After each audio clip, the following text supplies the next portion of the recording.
on today's episode, we're going to be talking about check bounces under the Omani law. Before we start off, I'd like to mention that check bounces are taken very seriously. So if you don't have any funds in your account, please make sure that you don't give out checks and make sure that you have the funds in your account within the due date, because there's a lot of implications and consequences for check bounces, such as imprisonment, arrest warrant, compensations in court. So in order to avoid that, make sure that you have funds in your account. So we're going to go step by step with a check bounce. What happens when you get the check has been bounced? So there are certain steps to be taken, and first step would be to get the return slip from the bank. When the check is bounced, there's a return slip. So next step would be to go to the police station, and you need to make sure that the police station is within the jurisdiction. So let's say that the bank branch is in Madinat Sultan Qaboos. The police jurisdiction would be in Bawsha police station, which is located in Shati.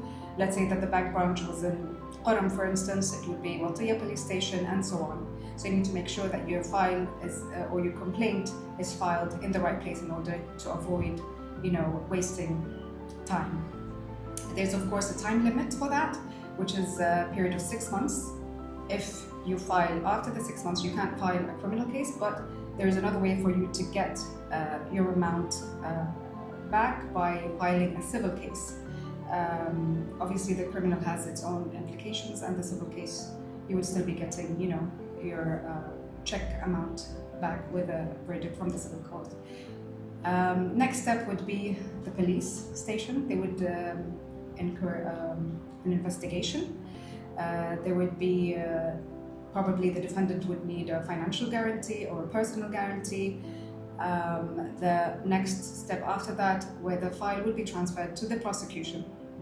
And the prosecution, a further investigation would be taken part if needed, and then from there it would be transferred to the competent court. In the competent court, a civil claim would be filed in the criminal court as well. As the criminal case, there would be a civil case as well in the same court. This was issued in the simplification procedure law that was issued in 2020, where the civil claim would be looked or heard in the same case as the criminal case. Obviously there are penalties on that, with the criminal penalties would be a fine from like 100 to 500 riyals, and there would be an imprisonment from a month to 5 years. And in the court verdict it would mention that if the payment had been made, the jail would not be enforced.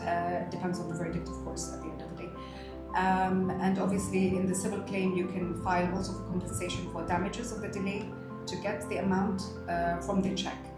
I just want to make it clear that now we went through the procedure when there was a check from an individual. Let's say that the check was from a company, so you would be filing on the company and the individual who signed the check, which is the signatory. And so you get a verdict on the company and the signatory. But I'd like to mention a specific point as well. So you don't need to rush to the police station and file a criminal case if you're getting a check rebound because you're renting a property that's yours. So you can immediately open an enforcement file in the court. You don't need to go through, the criminal case and so on, because the enforcement would do that. If you have an official agreement issued from the municipality, you get it stamped and open enforcement, and enforcement will go through the procedure of freezing his accounts. And within the enforcement procedure, there would be an arrest warrant, freezing the amounts, and so on, instead of going through, the criminal case.